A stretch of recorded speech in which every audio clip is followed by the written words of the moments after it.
네, 안녕하세요. 오늘은 BMW 30번째 구름에 대해서 함께 하겠습니다.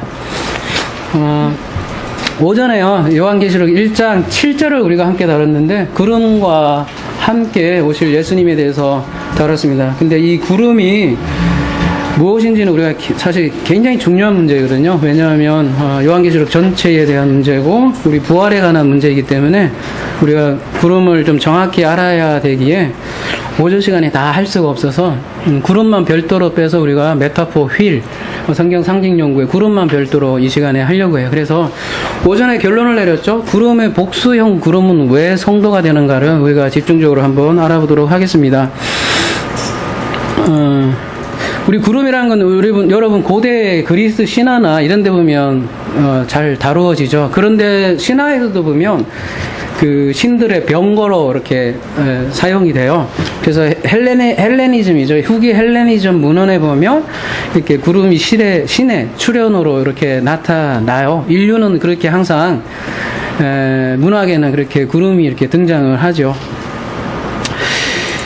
그래서 어쩌면 자연스러운 건지도 모르겠어요. 지금 우리 젊은 청년들하고 지금 어디야, 지금 호덥인가요? 거기 가 있잖아요. 그 우리 밴드의 사진들 보면 이게 구름이 이렇게 쫙 있어요.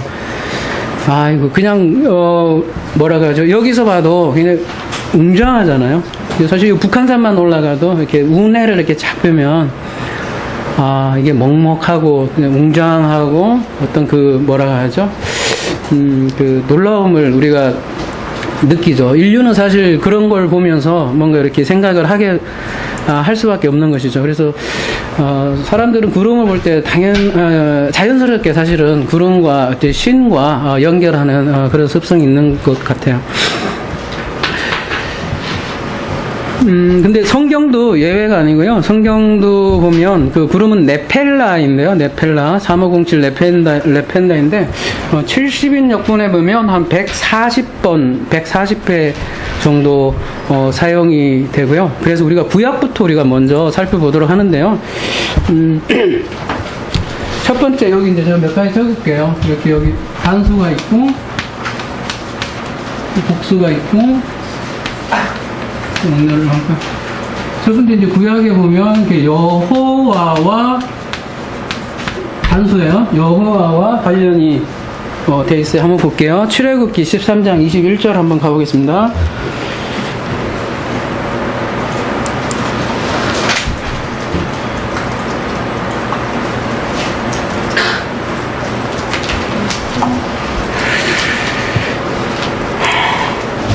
여호와께서 그들 앞에 행하사 낮에는 구름 기둥으로 그들을 길을 인도하시고 밤에는 불 기둥으로 그들에게 비추사 주야로 진행하게 하시니, 너무나 유명한 말씀이죠. 근데 지금 1차적으로 우리가 주목하고자 하는 것은 구름이 사용됐을 때는 그 여호와라는 신명이 쓰인다는 것을 주목하기 위해서 제가 말씀을 소개시켜 드리는 거예요. 출애굽기 33장 9절에도 보면요,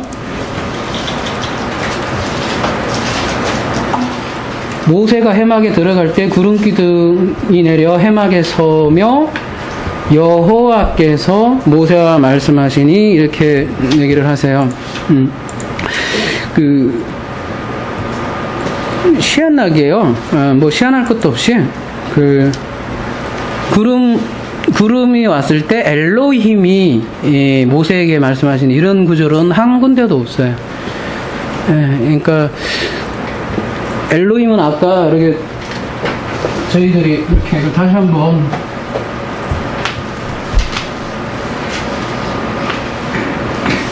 마음의 세계라면요, 그죠? 창세기 1장은 그 마음을 만들겠다는 그 언약이잖아요. 여기는 말씀의 세계라고 한다면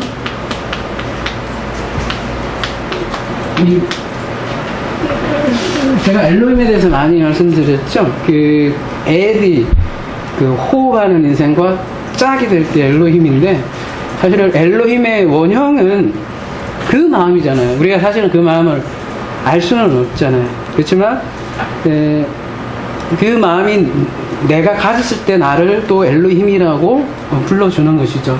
그래서 여기에서 궁극적으로 얘기하는 엘로힘, 우리 보는 그런 엘로힘이 아니라, 그, 안 보이는 짝의 그 마음이 원래 엘로힘의 본체인 거죠. 근데 이 마음이 존재로 내려오면요. 언젠가 한번 자세하게 여호와에 대해서 한번 다룰게요. 오늘 주제는 그건 아니니까. 그게 이제 엘로힘의 세계라면,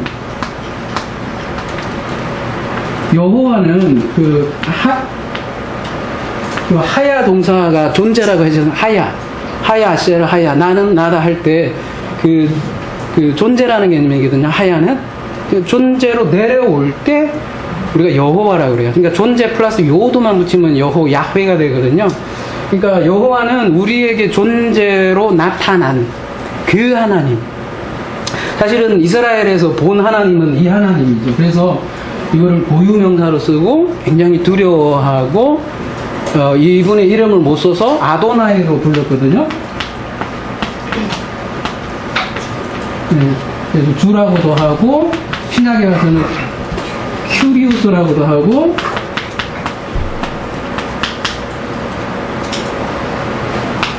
그리스로도 신약에 이제 그리스도로도 이렇게 다 그러고 다 이쪽 개념인데 어쨌든 여호와라는 것은 존재로 나타난 아무튼 하나 존재로 나타나는데 뭐라고 할까요? 예수 그리스도는 육신으로 아예 보이죠. 아예 말하는 말씀이시죠. 그렇지만 야훼는 존재로 나타났지만 우리가 뭐라고 하죠? 볼 수 없는 존재에 나타나지만 볼 수 없는 말씀이라는 것도 어떻게 보면 그렇잖아요. 제가 말씀이라기보다는 말을 하면 그 말을 볼 수는 없잖아요. 그냥 느낄 수는 있어도 그거를 여호와라고 하는 거죠. 이해되시죠? 그러니까 존재 개념으로 내려오면 이 두 번째 2층천으로 내려오면 존재 개념으로 넘어오는 거죠. 존재라는 거는 여우에는 그러면 비존재냐? 그런 개념이 아니라 우리의 감지를 넘어서는 그런 개념이 그 마음이 우주를 창조하셨다고요. 근데 우리가 존재를 넘어서는 그 마음이 있는데 그분이 이렇게 말씀으로 나타나면 그거를 여호와라고 하고 이 여호와라는 신명이 반드시 구름이 나타날 때는 이 여호와라는 신명이 쓴다는 거예요. 그러니까 이 엘로힘이라는 말을 안 쓰는 이유가 구름이라는 건 뭔가 이게 나타내기 위한 거거든요. 그렇기 때문에 여호와를 쓴다는 거예요. 좀 더 볼게요. 출애굽기 34장 5절 한번 보겠습니다. 여호와께서 구름 가운데 강림하사 그와 함께 거기 서서 여호와의 이름을 반포하실세 이렇게 있습니다. 여기에서도 보면 여호와께서 구름과 함께 이렇게 구름으로 쓰이고 있습니다. 그래서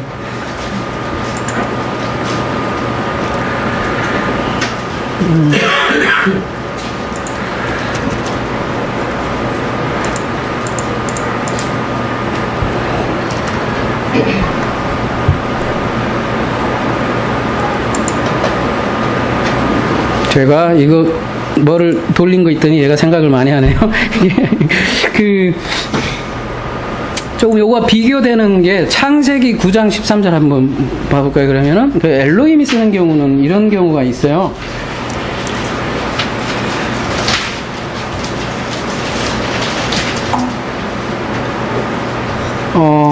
내가 내 무지개를 구름 속에 두었나니 이것이 나의 세상과의 언약의 증거니라. 이건 누가 얘기한 걸까요? 여기에는 안 나오죠. 그러면 이제 저 뒤에 이렇게 가보면 여기는 엘로힘이잖아요. 엘로힘이 아마르 하셨고 이 언약에 대해서 좀 얘기를 하신단 말입니다. 이때의 구름 이게 굉장히 적어요. 이런 용례가 거의 요거 하나인데 근데 이게 무슨 얘기냐면 이때의 문장은 이 언약에 대한 언약에 대해서 말씀하시는 거고 그 언약을 그러니까 창세기 1장처럼 지금 다시 언약을 말씀하시는 거잖아요. 그 아마르 그러니까 그 엘로힘이 그리고 이 구름이라는 것도 우리가 상식적으로 생각해 보면 그 무지개가 구름 뒤에 있나요? 이게 숨겨지나? 응?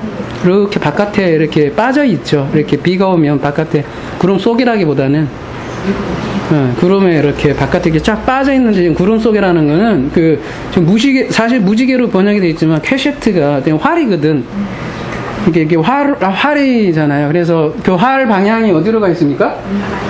이로 가 있지 않습니까? 이렇게 해서 이로 가 있다. 그러면 이게 어디로 향해 있냐면 하늘로 향해 있지 않습니까? 그러니까 누가 맞는 거예요? 그 화살에? 하나님이 스스로 이제 그러면 내가 만약에 이 언약을 안 지키면 내가 화살을 맞겠다 이런 거지 않습니까? 그래서 그 구름 안에 숨겨둔 이게 예수 그리스도를 또 상징을 하잖아요. 그렇게 이렇게 창세기 1장의 언약을 얘기할 때 사실은 노아는 재창조 역사거든요. 재창조 역사이기 때문에 딱 한 번 여기서 엘로힘이 이렇게 구름과 이렇게 하는 거지 나머지는 다 여호와의 영광이라는 여호와와 관련이 되어 있고요. 그리고 여호와와 관련이 될 뿐만 아니라 특별히 여호와의 영광이라고 지금 또 구체적으로 얘기를 하고 있어요. 그래서 보시면 출애굽기 40장 34절 보시면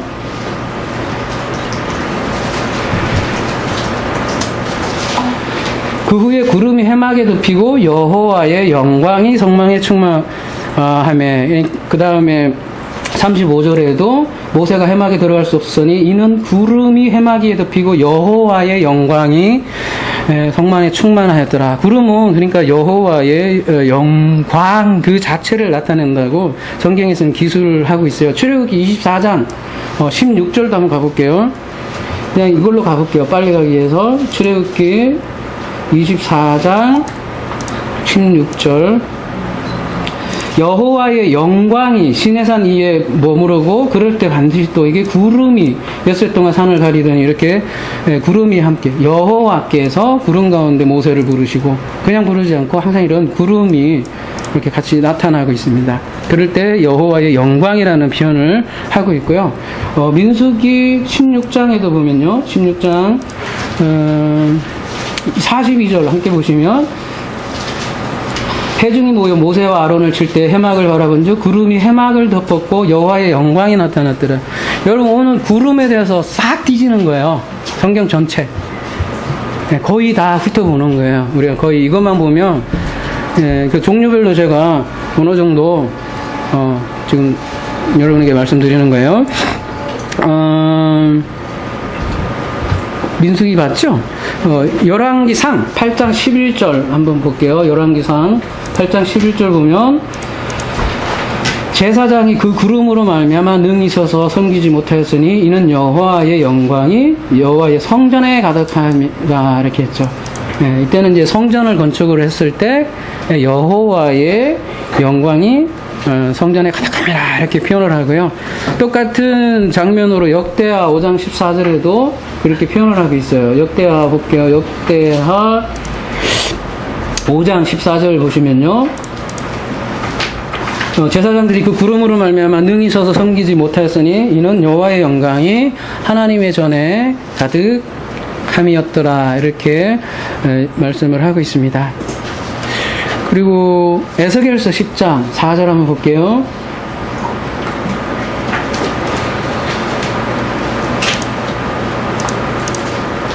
여호와의 영광이 구름에서 올라와 성전 문지방에 이르니 구름이 성전에 가득하며 여호와의 영화로운 강체가 뜰에 가득했으니 그래서 구름이 여기에서도 여호와의 영광으로 지금 나타나고 있습니다.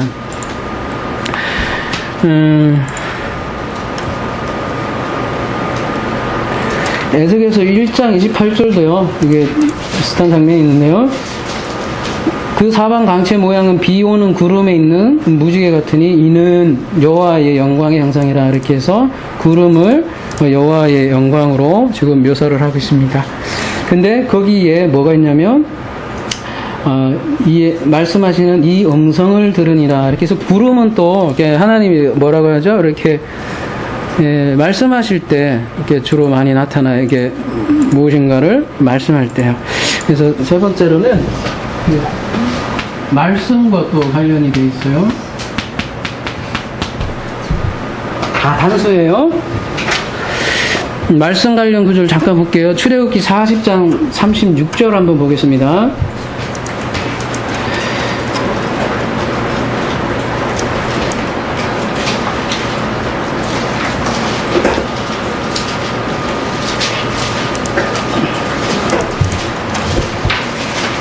구름이 성막 위에서 떠오를 때에 이스라엘 자손이 그 모든 행진하는 길에 앞으로 나아갔고, 구름이 성막에서 떠오르면 이스라엘이 행진을 하는 거예요. 예, 그 눈으로 이제 보는 게 구름이지만 이게 무슨 얘기냐면 하나님께서 이걸로 보이는 걸 통해서 말씀하시는 거죠. 그런 장면들이 계속 나와요. 출애굽기 40장 그 바로 밑에도 구름이 떠오르지 않을 때는 떠오른 날까지 나아가지 않으리라. 이 구름은 일종의 하나님의 말씀이죠. 하나님의 명령이고, 그렇기 때문에 구름이 떠올라야만 이동을 하는 거죠. 38절에서 그래서 보면은 낮에는 여호와의 구름이 성막에 있고 밤에는 불이 구름 가운데 있음을 이스라엘 원족속이 그 모든 행진하는 길에서 그들의 눈으로 보았더라. 이렇게 행진의 기준이 되는 거죠, 구름이. 그렇기 때문에 이것이 하나님의 말씀이라는 것을 지금 나타내고요.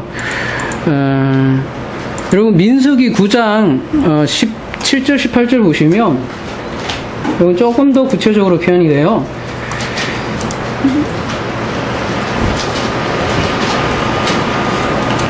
구름이 성막에서 떠오르는 때 이스라엘 자손이 곧 행진하였고, 구름이 머무는 곳에 이스라엘 자손이 진을 쳤고, 이스라엘 자손이 여호와의 명령을 따라 행진하였고 여호와의 명령을 따라 진을 쳤으며, 구름이 성막에 머무는 동안에는 그들이 진영을 머물렀고, 이렇게 여호와의 명령을 따라 진을 쳤으며 이렇게 했을 때 그 명령이 구름이 행진하면 가라 하는 걸로 알아들은 거죠, 여러분. 그러니까 여호와의 명령이라는 거는 여호와의 이제 말씀이 되겠지요. 민수기 11장 25절 보시면요, 조금 더 이제 구체적인 것 같아요.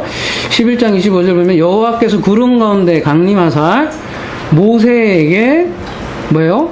말씀하시고 그에게 임한, 이게 안 봐도 루아흐일 거예요. 여기 이제 영이라고 더 구체적으로 이제 말씀을 하시네요. 그래서 장로에게 임하시니 영이 임하신 그들이 예언을 하고, 네, 그렇게 구름이 그런 것을 그러니까 구름이 그러니까 루아의 여호와의 성령을 지금 또 상징을 하네요. 신명기 5장 22절 보시면요,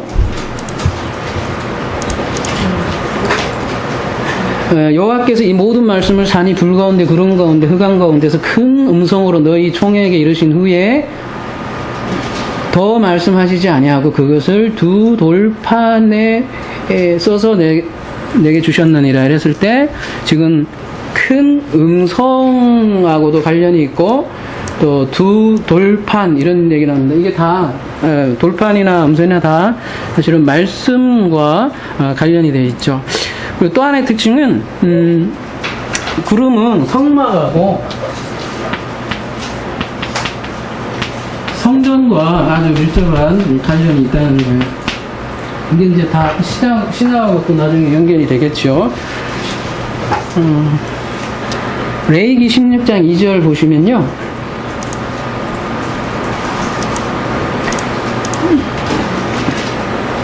여호와께서 모세에게 이르되 내 형 아론에게 이르라. 성소에 휘장한 덮개 위 속죄소 앞에 아무 때나 들어오지 말라. 그리하면 죽지 않도록 하라. 이는 내가 구름 가운데 구름이 속죄소 위에 나타남이라. 이렇게 해서 성막에 이렇게 구름이 나타난 거, 그러니까 성막과 관련되어 있는 걸로 지금 나오고요. 그 바로 좀 밑에 13절에 가보면 증거계 위 속죄소를 가리게 할지니라. 뭘로요? 여호와 앞에서 분향하여 향연으로. 이 연기도 사실 구름과 연결된 개념이죠. 이게 개역개정에는 향연으로 이렇게 되어 있는데요, 여러분 원어로 보시면, 원어로 혹시 보신 분 뭐로 되어 있어요?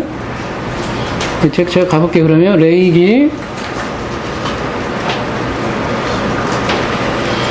이게 아마 안안으로 돼 있을 거예요. 구름으로 여기가 돼 있을 거예요. 여기는 연기로 돼 있는데 여기도 사실은 안안으로 돼서 이게 향인데 향구름, 하여튼 같은 개념이죠.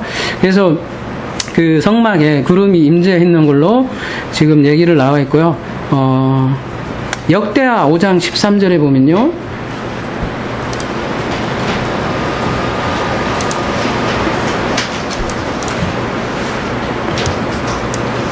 이거 좀 긴데요. 그냥 끝에만 보시면 여호와의 전에 구름이 가득한지라. 여기도 그러니까 이게 성전에 지금 관련이 있다고 제가 말씀을 드린 거예요. 그 다음에 민수기 9장 15절 성막을 세운 날에 구름이 성막, 곧 정거망을 덮었고, 이렇게 성막 위에 지금 구름이 덮인 장면이 되는 거예요. 그러니까, 이 성막이 완성되면, 구름이 함께 하는구나. 그런 개념을 가지고 있다고요. 근데 자, 이런 성막이 이제 신약으로 오면 성막 성전이 누가 이제 성막 성전이 되죠? 우리가 되지 않습니까? 그러니까 우리가 또 구름하고 이렇게 나중에는 아마 연결될 겁니다. 일단 구약만 보니까요. 마지막으로 구름은 또 심판과 관련이 되어 있습니다.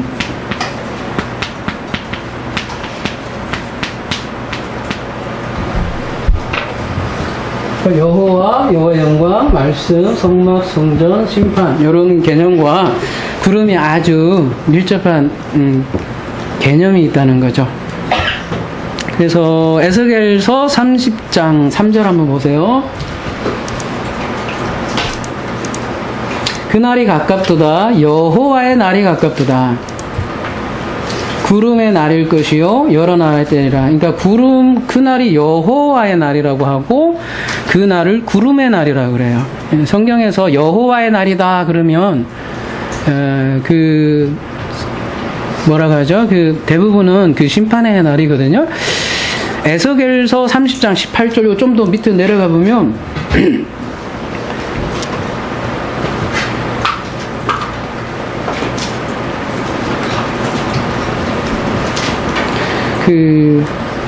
이런 표현이 있죠. 앞에 건 좀 생략하고요. 그 성읍에는 구름이 덮일 것이며 그 딸들은 포로가 될 것이라. 이게 어떤 내용이에요?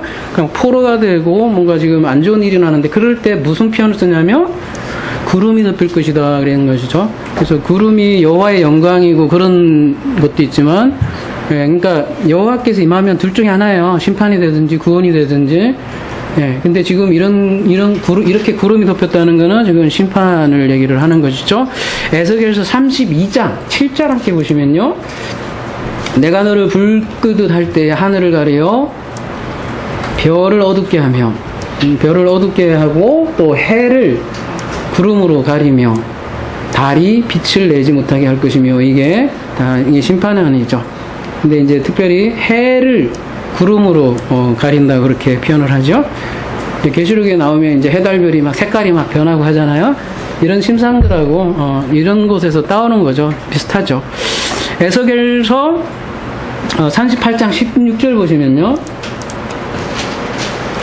구름이 땅을 덮은 같이 내 백성 이스라엘을 치러 오리라. 이렇게 이스라엘 백성을 치러 올 때 구름이 땅에 덮인다 이런 표현을 하는 것이죠. 많죠? 마지막으로 스바냐 1장 15절 함께 보시면요.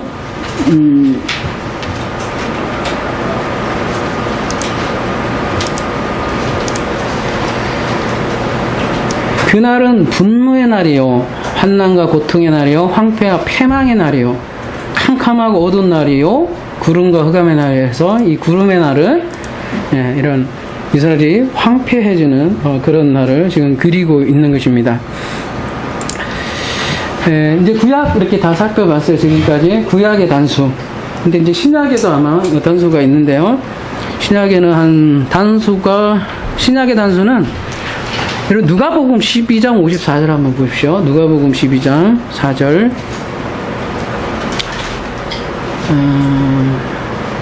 12장 54절이요.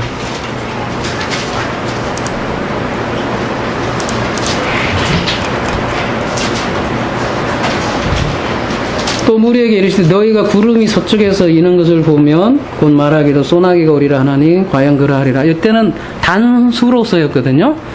이때는 그야말로 그냥 뭐라고 해야 되나요? 그냥 구름이에요. 이제 신학이 그러니까 이거를 뭐라고 하죠? 그냥 구름. 이런 걸 거의 잘 안 쓰니까 이제 자연적인 구름, 그냥 자연 구름. 근데 이런 용례는 거의 별로 없어요. 구름 별로 안 써요. 근데 누가복음에 이렇게 한번 나오죠. 근데 고린도전서 10장 1절을 한번 가십시오. 고린도전서 10장 1절.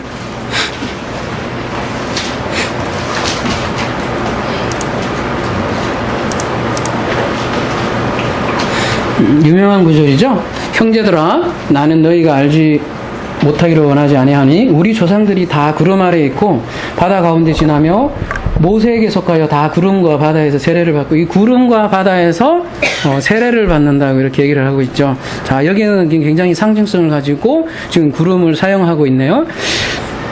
이때 구름은 뭐예요? 그리스도 안에서 세례를 뜻하는 그 세례를 뜻해요. 그래서 여기서 강조하는 것은 하나님과 인격적인 만남을 지금 강조하잖아요. 그래서 그리스도를 통해서 하나님의 임재를 나타낼 때, 그리스도를 통해서 임재를 나타낼 때 구름을 사용하는 거예요. 그래서 구름 가운데 세례를 받았다고 하는 것은 그리스도와 함께 죽는 거잖아요. 네, 그래서 그리스도와 연합을 지금 상징하는 게 이제 구름이고, 네, 바울은 구름을 그리스도와 연결하고 있습니다. 그래서 단수의 구름은 신약에서 아까 자연의 구름도 있지만 신약에서는 바로 이제 구체적으로 이게 보일라나 밑에서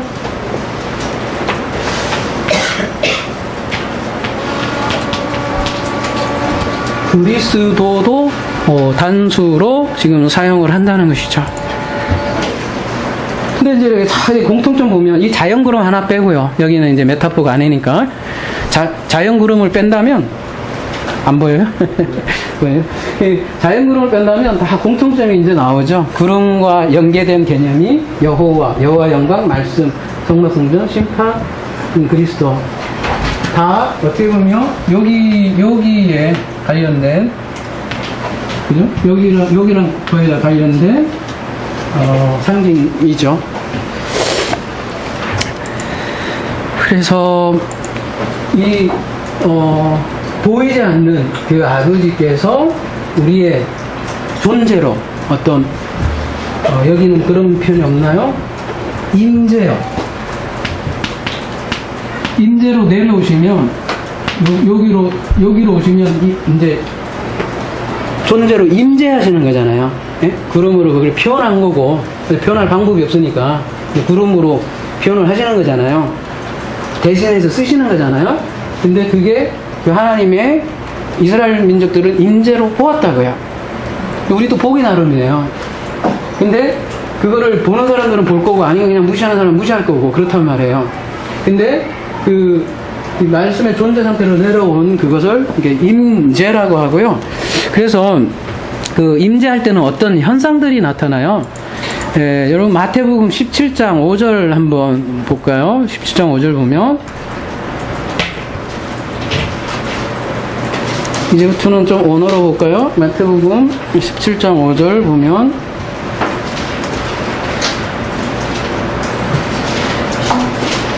말할 때 혼연히 빛난 구름이 저희를 덮으며 구름 속에서 소리가 나서 가로되, 이렇게 구름이 이제 있으면 항상 그 신약에서는 공통적 특징이 있어요. 하여튼 대단한 사건들이 대부분 일어나요. 예수님께서 세례 받으실 때 구름 속에서 음성이 나고, 아까 오전에 변화산 사건 했을 때 구름이 덮이고, 지금은 구름이 덮임에 소리가 나고, 이때 말씀하시죠. 있는 내 사랑하는 아들이요 내 기뻐하는 자니 너희는 저의 말을 들을지다, 이렇게 얘기를 하셔요. 그러니까 이게 하나님의 음성이 등장하는 곳에 이제 구름이 등장하고, 이 구름은 이때 이제 단수예요. 단수. 지금 신약의 단수 구름들을 보는 거예요. 사도행전 1장 9절 한번 볼게요.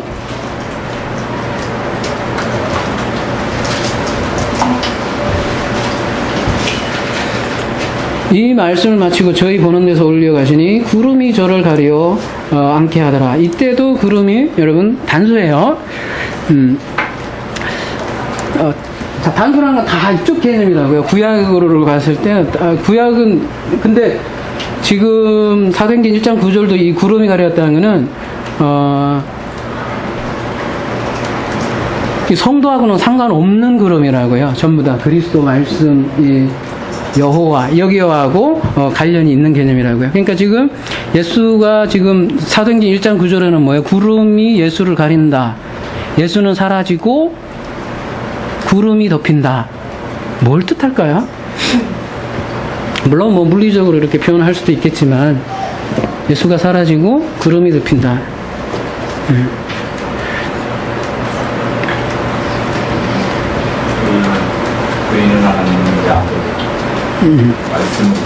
예, 이게 교체되는 거죠. 이제 보이는 하나 예수님 사라지고, 이제 말하자면 예수 사라지고 그리스도로 다시 이렇게 장면이 이게 바뀌는 거죠. 이렇게 가리는 게.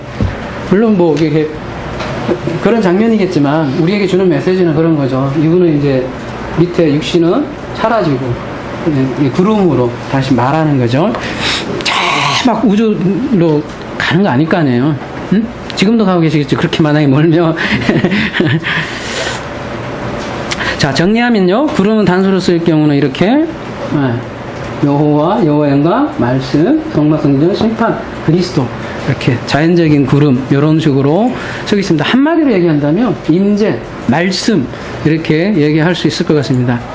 그리고 아까 오전에도 말씀드렸지만 구약은 대부분 이렇게, 대부분이 아니라 거의 다 단수로 쓰였고 복수, 다니엘서 7장 13절만 복수로 사용이 됐다는 거예요. 그래서 다시 한번 확인해 볼까요? 다니엘서 7장 13절.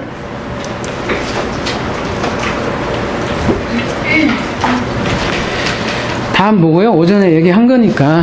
그러니까 여러분, 이 강의를 듣는 인터넷 우리 성도님들은 반드시 요한계시록 강의 4번, 구름들과 함께 지금 오시는 그리스도 편을 함께 꼭 보셔야 이게 둘이가 연관돼서 충분히 이해가 될 걸로 그렇게 있습니다.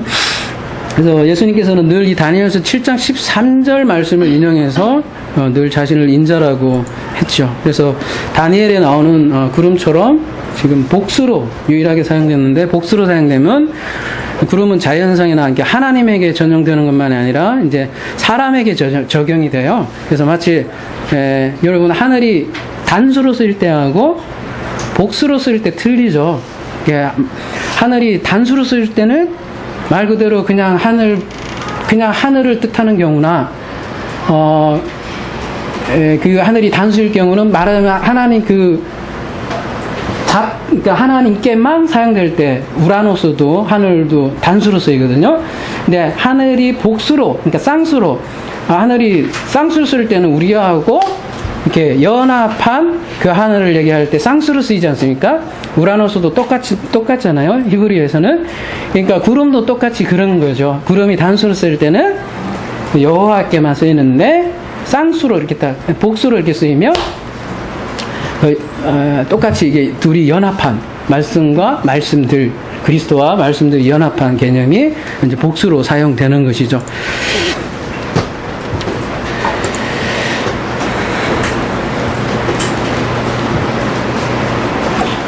이거 오전에 한 얘기를 좀 건너뛸까? 또 듣는 분도 있어서, 그죠? 요 부분만 또, 구름만 또, 포커스를 맞추는 부분도 있기 때문에 그냥 할게요. 오전에 좀 했지만 여러분 한번 그냥 더 복습하세요. 마태복음 24장 30절 대신에 빨리 갈게요. 마태복음 24장 30절.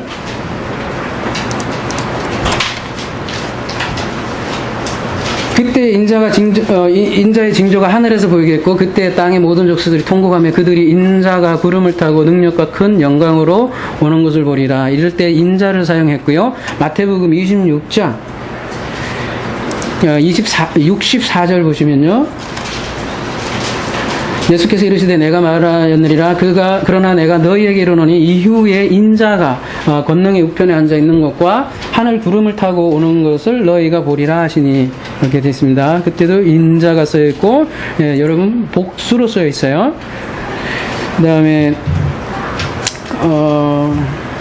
마가복음 13장 26절도 같은 내용인데요. 이거는 그냥 넘어갈게요. 마가복음 14장 62절도 같은 내용이에요. 인자가 되어 있고 구름 얘기는 한데 여기도 복수예요. 이것도 넘어갈게요. 누가복음 21장 27절은 한번 볼게요. 이거는 좀 특수 케이스니까요. 이건 단수예요. 누가복음 21장 27절 한번 보겠습니다. 근데 이게 굉장히 이게 참 예리하게 이게 단수인데 전치사가 달라요. 이럴 땐 또. 그래서 그때 사람들이 인자가 구름 타고 능력과 큰 영광으로 오는 것을 보리라 이렇게 돼 있잖아요. 대부분 아까 인자가 떴을 때는 다 복수로 써 있거든요. 여기서만 단수로 써 있어요. 유일하게 누가복음만 그 공간복음인데, 근데 여기서는 전치사가 n으로 써였어요. 그리고 뒤에는 역격이에요. 이건 무슨 얘기냐면, 근데 구름이 단수로 써 있을 경우는 아까 그리스도라 그랬지 않습니까? 근데 n이 역격했을 때는 수단으로 되거든요. 그러니까 그리스도로 온다는 게 그냥 여기에서는. 그래서 이렇게 단수로 쓸 때는 지금 n으로 썼고, 그 뉘앙스는 좀 다른데, 요 특이 케이스는 누가복음에 있다는 거 여러분이 한번 살펴보시고, 그래서 그리스도로 온다. 그 개념은 똑같다는 거예요. 그리고 이제 구체적으로 복수의 구름을 우리가 한번 살펴봐야 될 것 같습니다. 요게 중요하죠. 왜냐하면 구름을 타고 그리고 이제 오신다, 이게 그거의 실체니까요. 근데 유다서 1장 12절 한번 보도록 하겠습니다.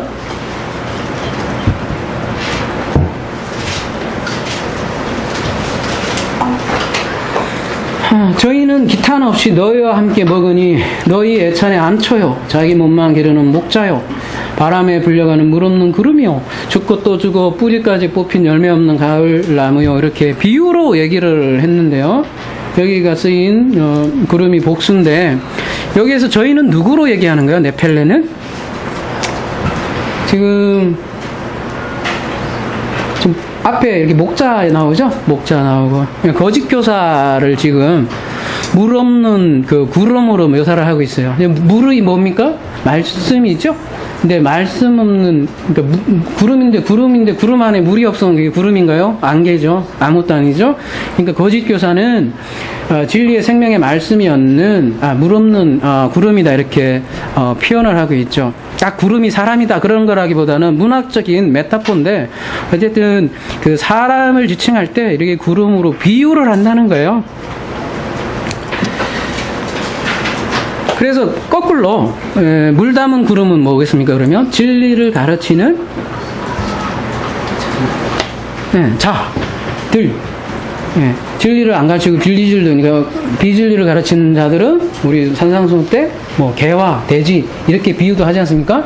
개와 돼지로 비유할 뿐 아니라 이게 구름으로도 이렇게 표현을 하더라는 것입니다. 그러니까 복수의 구름은 진리의 말씀을 전하는 자들, 거꾸로 하면 그렇게 우리가 상징성을 볼 수가 있는 것이죠. 그래서 사람을 말씀으로 표현을 해요. 성경에서는. 그래서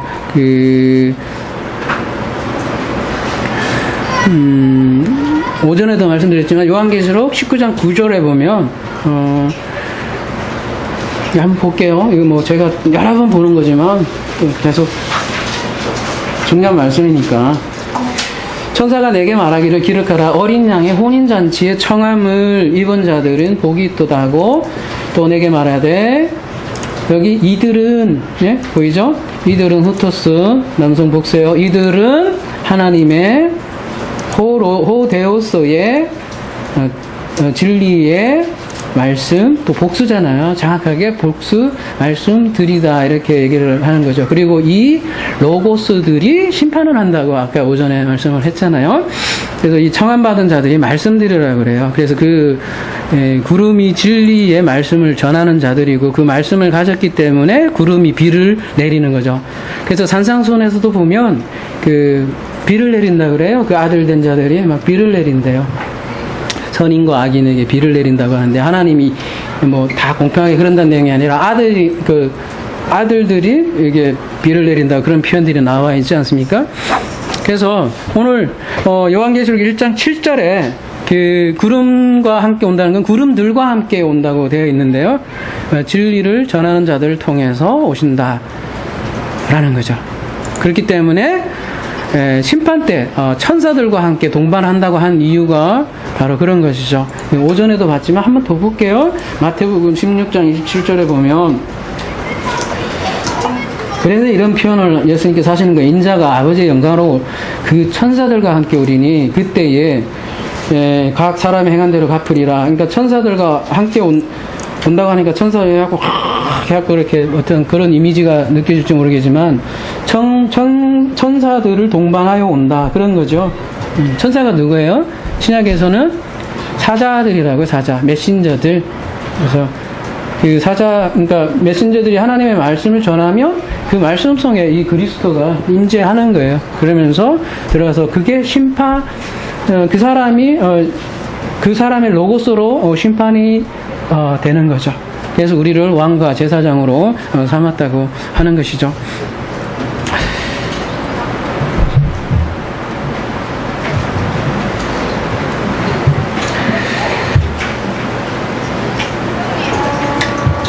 그래서 오전에도 말씀드렸지만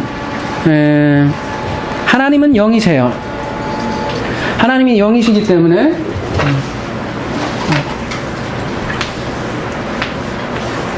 안 보이세요. 그래서 여기 말씀이라는 걸 주어주시고 이 말씀조차도 안 보이니까 우리 육을 가진 우리 육신을 가진 우리 아들들을 통해서 이 말을 하게 하고 이 말씀 육신이죠. 예수님 혼자만 말씀 육신 아니에요. 우리도 육신에 말씀을 담으며 우리도 말씀 육신이 되고 우리도 인자들이 되고 우리도 하나님의 아들들이 되고 그 사람들이 얘기하는 이 로고스가 심판을 주어진다는 거죠. 그래서 아들에게 심판을 디도미 했다는 거죠. 그러니까 이 사람이 왕이요, 이 사람이 제사장이라는 것이죠. 그게 오전에 한 개념인데, 그래서 이 사람들이 무덤에게 말씀을 전하죠. 무덤이 오전에 뭐라고 그랬죠? 똑같은 사람이에요. 똑같은 사람인데, 그렇게 하나님의 형상을 닮은 사람만 성경에서는 진짜 사람이다 그래요. 그 사람을 인자라 그래요. 그러니까 호안데르포스 호히오스는 진짜 사람. 진짜 사람은 그걸 진짜 사람이라고 해요. 성경은. 그러니까 다 사람이라고 사람이 아니라 이 사람들은 네크로스인데, 예? 네크로스인데 이 사람들은 죽은 사람들인데 시체인데 무덤인데 이 사람들은 육신을 갖고 있고 우리가 똑같이. 근데 이 사람들은 네페시 하이라고 하잖아요. 네페시를 가지고 있는 게 그냥 호흡만 하는 호흡만 하고 요 위에 마음은 없다 그래요. 그래서 하나님 마음은 없고 뭐만 있다 그랬죠? 공허하고 혼돈하고 흑암만 한 그런 인생을 살다가 죽는 거예요. 근데 여러분이 하나님의 아들 되어서 이 말씀을 이렇게 주면 이 사람들이 말씀으로 인해서 살아난다는 거예요. 그러면서 여기가 말씀이 들어가면서 흑암 공허 이게 사라지면서 뭐가 생겨버리는 거예요? 네, 빛이 생겨버리는 거잖아요. 이거를 생명이라고 하고 이럴 때 살아있다라고 하는 거고 이런 사람들만 성경에서는 살아있는 사람이고 다 죽은 사람이라는 거죠. 무덤이요 시체요 너희들이 뭐라고 하죠? 열린 무덤이요 그렇게 얘기를 하지 않습니까? 그래서 성경은 이렇게 영으로 말씀하시는 대부분 그렇게 말씀하시지 이렇게 우리가 흔히 보는 그런 무덤 얘기도 하지 않고 흔히 보는 그런 말 하지 않아요. 그래서 예수님 말씀 가만히 이렇게 보면 굉장히 동문서답 같고 말도 안 되시는 것 같고 그런 게 되게 많아요. 근데 이렇게 이해하시면 대부분 예수님 말씀이 다 이해돼요. 그날에는 장가도 안 가고 이런 것도 보면 다 이런 영에서 해석하면 다 이해가 되는 거죠. 그래서 이런 살아났네. 다시 죽일게요. 다시 죽이겠어. 이걸 한마디로 하면 어둠이죠, 뭐. 네? 다시 어둠으로 할게요.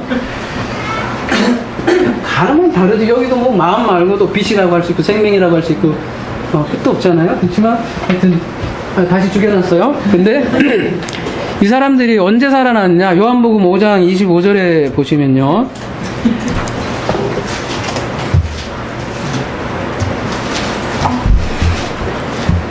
진실로 진실로 너에게 이르노니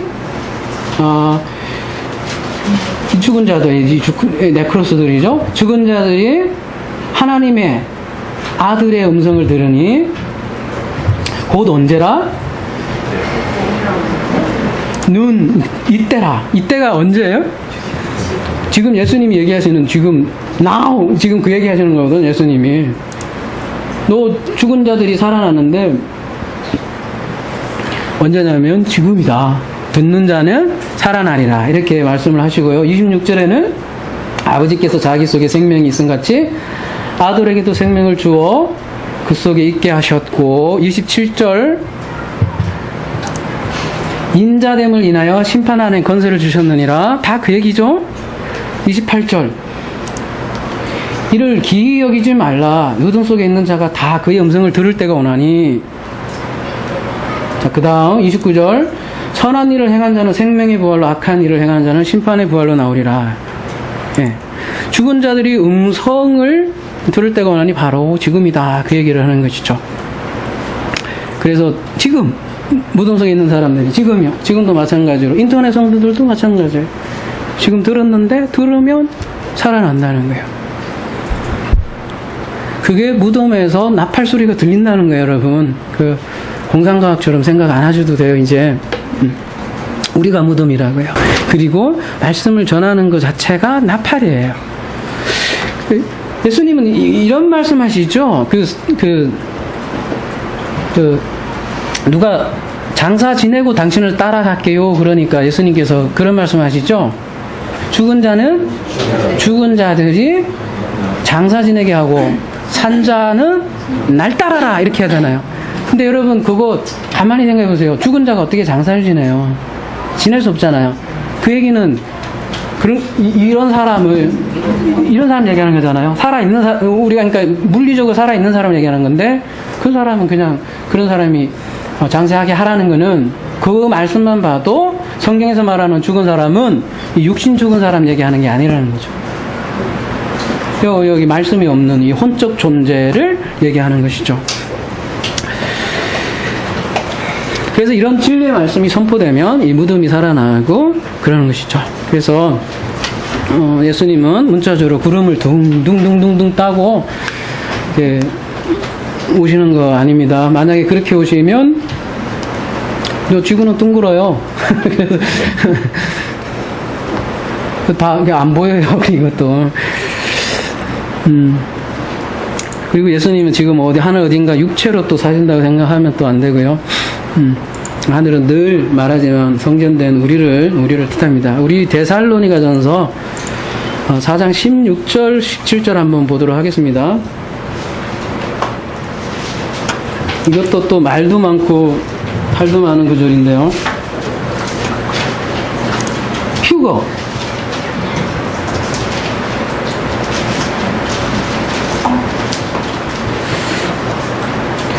주께서 호령과 천사장의 소리와 하나님의 나팔 소리로 친히 하늘로 쫓아 강림하리니. 여기는 이제 하늘로 붙으니까 단수죠. 이제 성도들이 아니니까 정확하죠. 그리고 강림하리니 그리스도 안에서 죽은 자들이 먼저 살아나고. 17절 그 후에 우리 살아남은 자도 저희와 함께 구름, 이거는 뭐예요? 복수죠? 구름 속으로 끌려 올라가느니. 이게 말이 맞죠? 아까는 단소에 하나님으로부터 온 거고, 지금 같이 들어가니까 같이 이제 성도도 포함되니까 복수겠죠? 네. 일단 복수 단소 보는 거고. 여러분 끌어올려 간다고 돼 있잖아요. 끌어올려 가니 할 때 이게 구름으로 진짜 끌어올라 가는 거냐, 휴거냐, 이거 갖고 많이 얘기하잖아요. 지금도. 이 끌어올려 단어가 어디서 나오냐면 그 유명한 구절에서 나와요.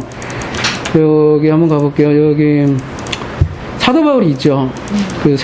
사도 바울 여기 내가 그리스도 안에서 한 사람을 아노니 14년 전에 그가 셋째 하늘에 여기 뭐라고 돼 있어요? 할파조 이끌려간지라. 그가 몸 안에 있었는지 몸 밖에 있는지 나도 모르거니와 하나님은 아시니라. 이렇게 할 때 아르파조죠. 사도 바울이 실제로 공중으로 휴거됐다는 말인가요? 여러분 어떻게 생각하세요? 그 데살로니가 전서하고 알파조하고 똑같은 단어를 썼단 말이에요. 똑같이 썼는데 사도 바울이 지금 본 것이 뭡니까? 셋째 하늘 본 거잖아요. 셋째 하늘 우리가 뭐라고 그랬었죠? 여기 둘이잖아요. 첫째, 둘째, 셋째 하늘을 같다는 거잖아요. 그 하나님의 마음, 말로 표현할 수 없는 그 마음, 호라오. 말도 표현할 수 없는 그 말이라고 계속 얘기하잖아요. 고린도서에서는. 내가 그분을 호라오 했더니, 그 마음을 알았더니, 말로 좀 표현하기가 거시기한. 그래서 그냥 말 안 하고 말리다 하는 그런 경험을 한 거죠. 그렇다고 그분이 우주 밖으로 이렇게 휙 가서 올라갔나요? 그렇지 않잖아요. 그거를 이제 하나님을 만났다는 거를 할파조 이렇게 얘기를 하는 거라고요.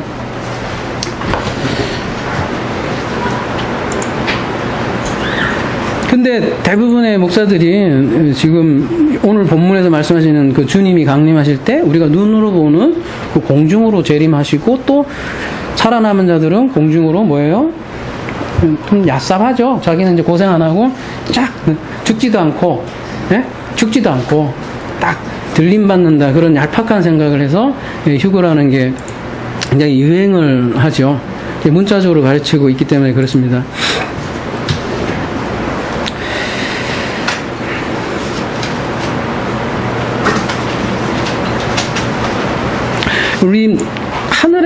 우리 그것만 알면 여러분 그렇게 어렵지 않을 것 같아요. 이런 본문들이 하늘이 어디냐만 알면 이제 그렇게 어렵지 않을 것 같아요. 창공으로 안 보고 우리 하샤마임 개념 계속 말씀드리잖아요. 하샤마임, 예, 그 말씀이 있는 거기, 샤마임, 진리의 말씀들이 있는 거기에 하나님이 계시니까.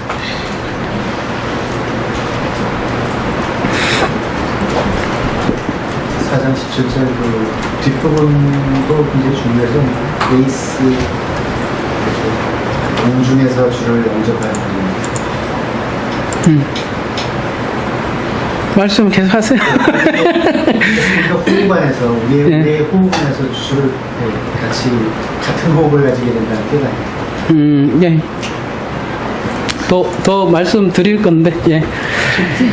좋은 말씀 감사합니다. 예, 호흡 안에서 같이 함께 한다고 이렇게 말씀을 하시네요. 자, 지금 정리를 해볼게요. 그래서,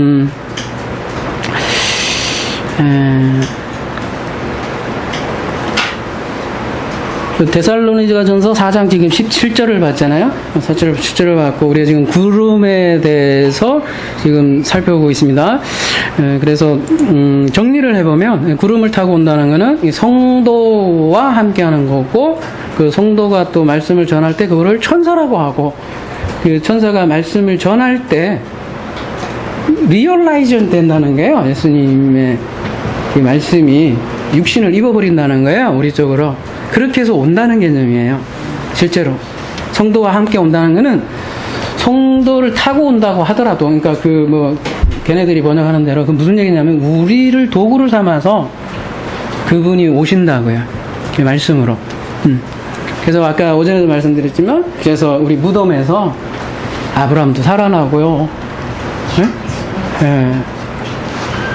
모세도 살아나고 엘리야도 살아나고 생생하게 성경 말씀 전체가 이제 그 말씀으로 살아나는 거죠. 만약에 이게 살아나지 않으면 이 성경 말씀이 심판의 도구가 되는 거죠. 이게 살아나지 않으면 얘가 마귀가 되는 거죠. 그래서 우리 계속 고소하는 거지. 너 뭐 했어? 사탄 역할을 한다는 거죠. 근데 이게 다 생명의 말씀으로 살아나면 더 이상 고소할 사탄도 없는 거죠. 그리고 그랬잖아요. 예수님 승천할 때 그 흰옷 입은 두 사람이 제자들에게 본 그대로 오리라 하면은 어디로 오른다는 거예요? 우리가 밟고 있는 이곳으로 온다는 것이죠. 근데 우리가 땅을 밟고 있지만 그 땅에 밟고 있는 우리가 또 하늘이라는 거예요. 하늘들. 예, 단수가 아니라 그럴 때는 하늘들이라는 것이죠.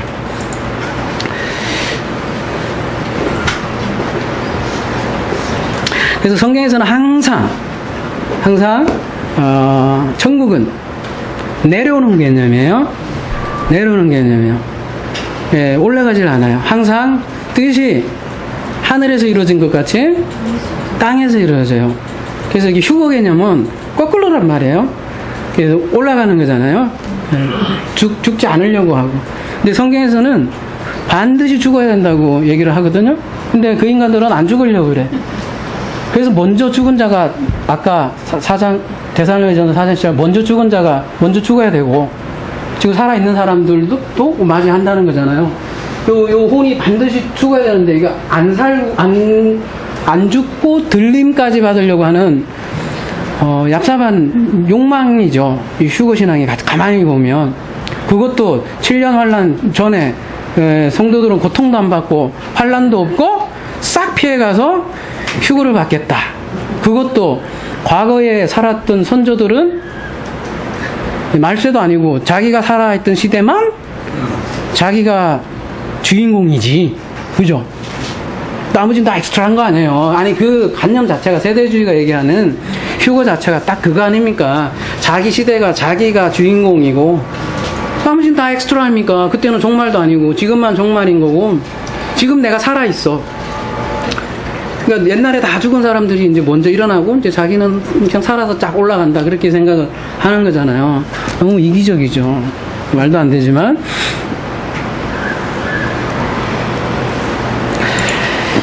그래서 항상 천국은 하늘에서 땅으로 내려오고 천국은 항상 그래서 여자분들 그렇다고 항상 말씀드리지만 죄송하지만 남자가 그래서 성경에서는 여자에게 장가와요.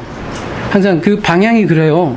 우리는 여자가 이게 시집가는지는 모르지만 근데 이 휴고 사상을 가진 사람은 여자가 남자에게 시집가나? 하여튼 처음은요 알파는 남자부터 시작해요. 하늘부터 시작하고 오메가는 여자로 끝나요. 성경에서 그래서는 알파는 남자로부터 시작하고 오메가는 여자로 끝나는 거죠. 알파는 하늘로 시작하고 오메가는 땅으로 끝나고 예, 그 방향성이 그렇다는 거죠. 여러분 창세기 2장 24절 유명한 구절 있지 않습니까? 이러므로 남자가 부모를 떠나 그 아내와 연합하여 둘이 한 몸을 이루라고 이렇게 되어 있지 않습니까? 예. 지금 제가 얘기한 이 말씀을 얘기를 한 거죠. 그 에베소서 5장 31절에 이제 사도 바울이 이 남자와 여자는 교회와 그리스도의 관계다 이렇게 얘기를 하면서 여러분 창조 시작에는 하늘이 중심이 돼 있어요. 근데 창조 마지막 완성에는 인간이 중심이 돼 있고요. 그러니까 말하자면 휴거가 그래서 없는 거예요. 말이 좀 어렵나요? 하늘에서 땅으로 장가오는 강림이라고요. 그런 강림을 성경에서는 주요 사상이 그런 거라는 거예요. 예, 그래서 잘 생각해 보시면 성김을 옛날에는 하늘로 가니까 했죠. 근데 그거 뒤집고 이제는 하늘에서 땅으로 내려와서 그 말하자면 그 섬김의 방향이 바뀌는 성경에서는 그 천지개벽을 얘기하는 거예요. 그러니까 새하늘과 새 땅에서는 오히려 섬김이 거꾸로 되는 거죠.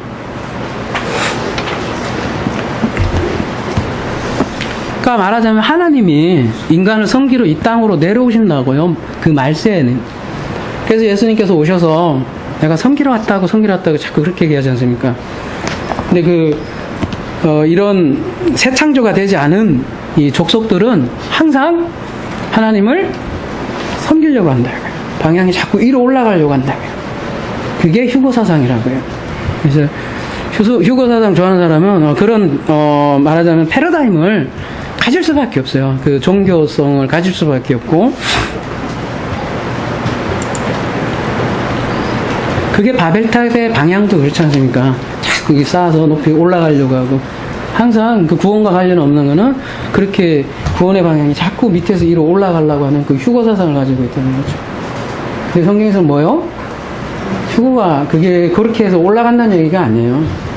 네, 하늘이 땅으로 강림하는 거고 그 하늘이 다른 것이 아니라 우리예요, 우리. 문자적으로 보기 때문에 그런 것이죠.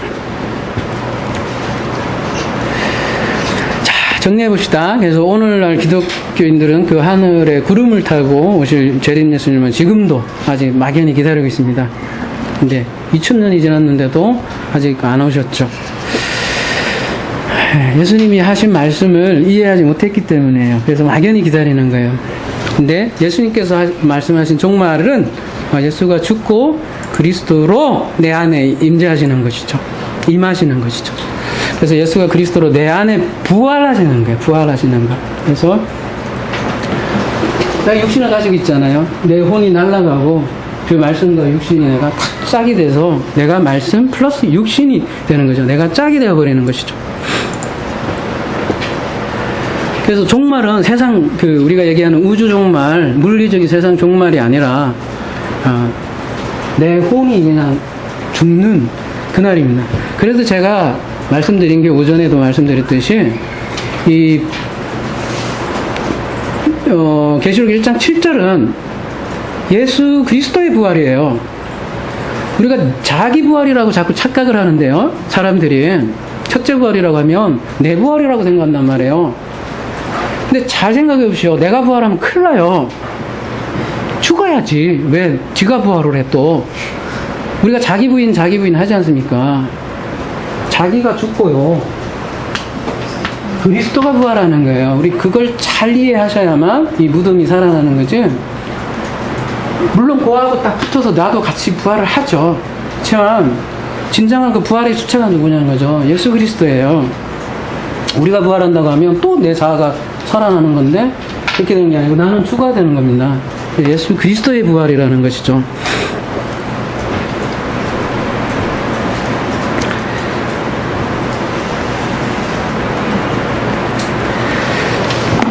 그리고 그렇게 부활한 사람들이 이제 그리스도를 가졌죠. 그리스도의 말씀을 가졌죠. 그러면 그 말씀을 어떻게 해요? 씨를 뿌리죠. 전하고. 그러면은 어떤 사람이 또 태어나는 거예요? 그 씨를 네케바들이 또 받죠. 착상을 하고. 그러면 10달 동안 키우죠? 그게 십계명이죠. 10가지 키우고 나오면 아들, 12아들이 되고 그렇게 해서 인류는 계속해서 이어져 나가는 것이죠. 근데 그러니까 우리는 사실은 아비가 돼야 되죠. 그런 의미에서 보면. 그래서 사도 바울이 1만 서성은 많아도 아비가 없다고 얘기하지 않습니까? 그러니까 그런 면에서 우리가 아비가 되기 위해서는 어떻게 해요? 진정한 그 말씀을 가져야 되는 거고, 말씀을 가지려면 예수 그리스도가 내 안에 부활하셔야만 가능한 거죠. 그래야만 그분이 말씀하시고 그분의 말씀으로 사람들이 살아나는 거죠. 그러니까 우리가 여러분 되게 중요한 사람들이에요. 그러니까 진리를 알았어? 뭐 어쩌라고 이런 얘기 하시면 안 돼요. 그리고 뭐 맨날 애벌레 정신으로 그러시면 안 돼요. 여러분 왕과 제사장으로 거듭나는 거고 하나님의 아들들로 부활하는 거예요. 그래서 천년왕국을 실제로 통치하시는 분들이에요. 이제 뒤에 청년왕국에서도 더 다뤄보겠지만 실제로요. 지금 여기에서 하나님의 왕국을 다스리는 사람들이라는 것이죠.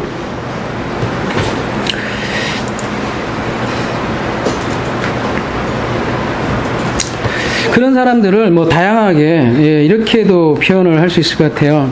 6일 동안의 천지 창조가 완성된 사람들. 이 사람들 말이에요. 지금 제가 이제 마무리 지을게요. 그리고 요한복음 2장에서는 이렇게 또 표현을 해요. 6 항아리가 있어요. 물이 가득 차 있어요. 근데 이게 정결례에 쓰이는 항아리란 말입니다. 율법을 상징도 하죠. 그렇지만 그 6이라는 항아리에 가득 찼어요. 거기에 예수님이 신랑이 딱 혼인을 하니까 얘가 물포도주로 변하잖아요. 그 상태. 그리고 또 수가성 여인이 6번째 남편을 만나.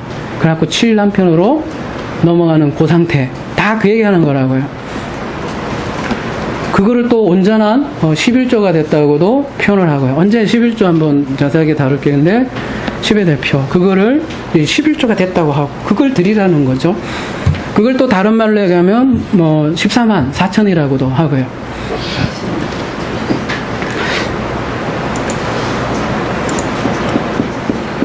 고린도전서 3장 6절 한번 볼게요.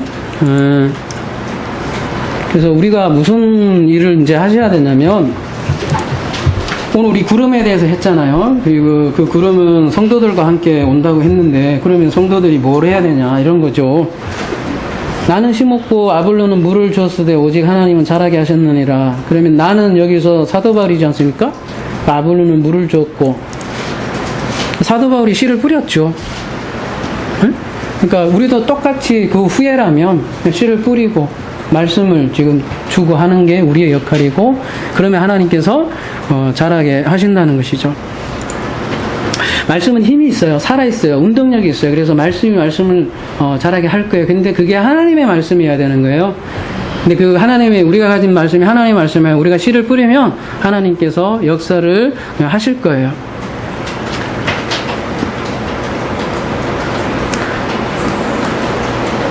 그러면은 무슨 일이 일어나냐면, 지금 얘를 완전히 너무 쪼개놔서 그런데 다시 한 번만 살리고 결론을 맺겠습니다. 이게 굉장히 중요한 개념이에요. 요즘 제가 이거를 깨달으니까 삼일체도 뚫리고요, 성경에 뚫린 게 너무 많아서 제가 자꾸 말씀드린 건데요. 베드로전서 1장 9절 한번 볼게요.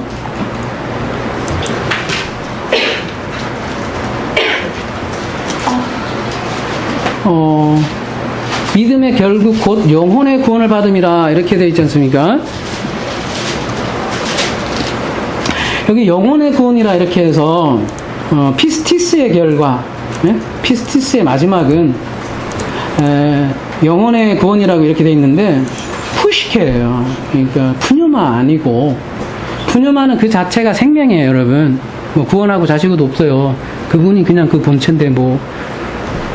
그러니까 구원의 대상이 뭐냐면, 놀랍게 여러분, 이 푸시케가 요걸로 푸뉴마로 대체되는 게 구원이라고. 그래서 베드로 1장 9절 이렇게 명확하게 얘기하잖아요. 구원은 푸시케의 구원이다, 이렇게 얘기를 하거든요. 푸시케가 네페시 하야가 루아흐로 바뀌고, 내 호흡밖에 없어. 여기는 그냥 내 호흡이 자기 호흡인 줄 알아. 응? 근데 하나님이 1분만 딱 끊쳐도 죽는데, 이건 내 호흡이야. 응? 내 호흡이야, 내 호흡이야. 이건 내 목숨이야, 내 목숨이야, 이런다고요. 근데 우리의 목숨은 없다고요. 하나님의 호흡으로 하나 될 때, 하나님이 모든 생명의 근원이라고. 그렇게 될 때 이게 구원받았다고, 그럴 때 살아나는 거죠. 그러니까 내 호흡이 아니라 말씀의 호흡으로 살아가는 것을 구원이라고 해요. 아무쪼록 그러니까